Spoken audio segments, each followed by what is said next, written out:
Hello there. So, sometime recently you've gotten the information or the suspicion or the concern that someone in your family, someone you love, is facing something that may be kind of serious from a mental illness or mental health or psychological perspective. And you know what I thought? I thought it would be great for us to take a look and have a conversation very quickly about what are the kind of first steps that need to be taken when something like this comes out. And so let me introduce myself. My name is Chris Legg. I'm an LPC supervisor and the owner of Aletheia Family Counseling Center here in Tyler, Texas, and around other places. I've been working with issues like these for about 25 years, and thought it might help for you to know in this time what are some next steps that you can take. It's easy to panic.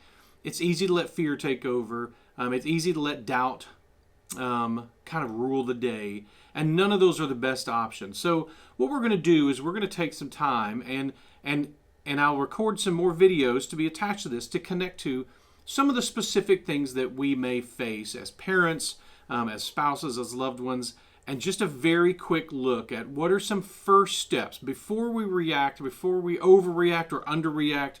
What are some first steps we need to do? So, because some considerations, always a good idea is to listen and listen well.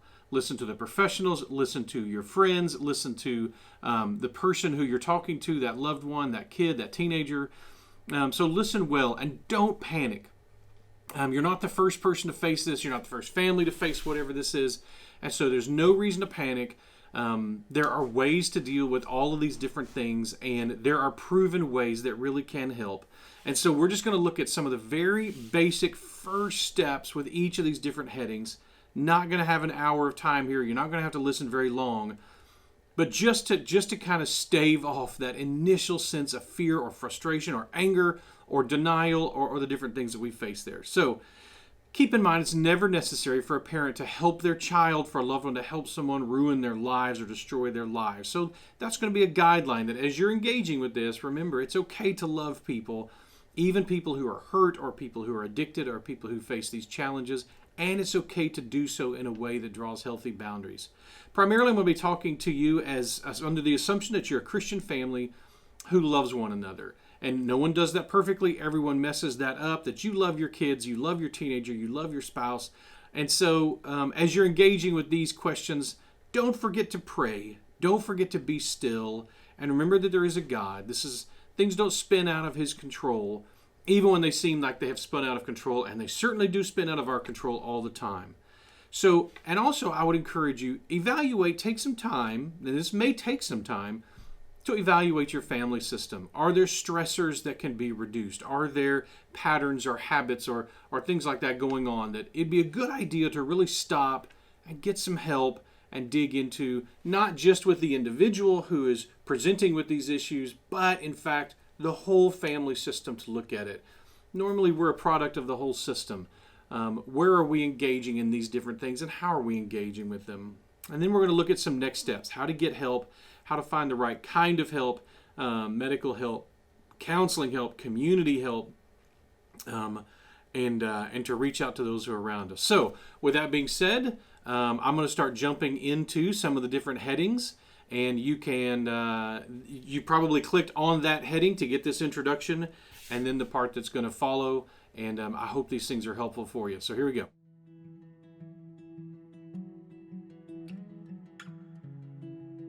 You clicked on something that you're concerned about, some suicidal issues or some what's called suicidal ideation. Someone in your life has communicated that they're having suicidal type thoughts. And man, can that just be the scariest thing, maybe in some ways the scariest thing of all. And so we don't want to overreact or underreact in a situation like this.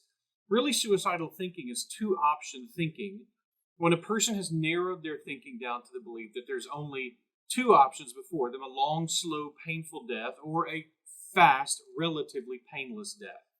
And when someone narrows down to those only two options, one, of course, that's not true, that's not rational, but it is often where we can get there inside of our own thinking through obsessive thinking or disturbed thinking, or even just guilt-ridden thinking that everyone will be better off without us, which is certainly never going to be the case. But it is possible to begin to believe that through chronic depression or just patterns of life that have us stuck.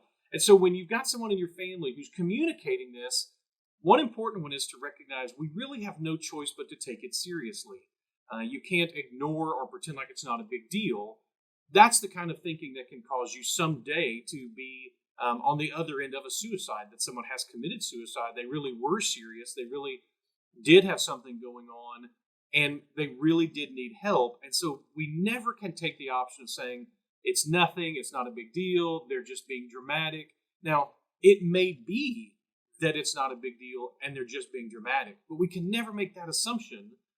Instead, we've got to engage quickly, and we want to engage seriously.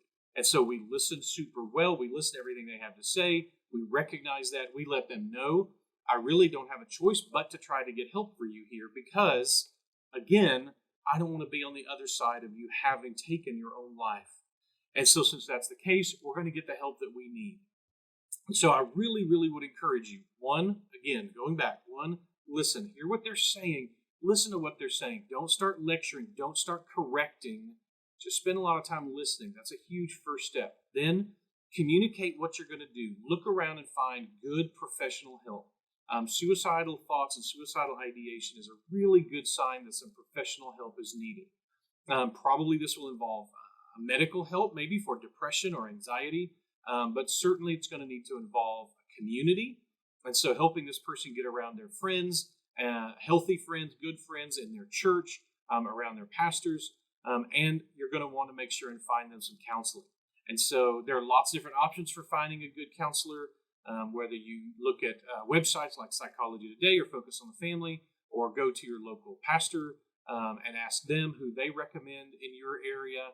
You're always welcome to reach out to us at alethiacounseling.com, ALETHIA, alethiacounseling.com, and we'd love to help you try to find some help as well. It may be through us, it may be through somebody else in your area. These are important. You want to listen, you want to get help, you want to take it seriously. These are the first steps. There's a long path probably ahead of you with this loved one. That's okay. People have made it through before, and you'll make it through too. The steps are listen, get help, stay engaged, take it seriously. I hope that's helpful to you.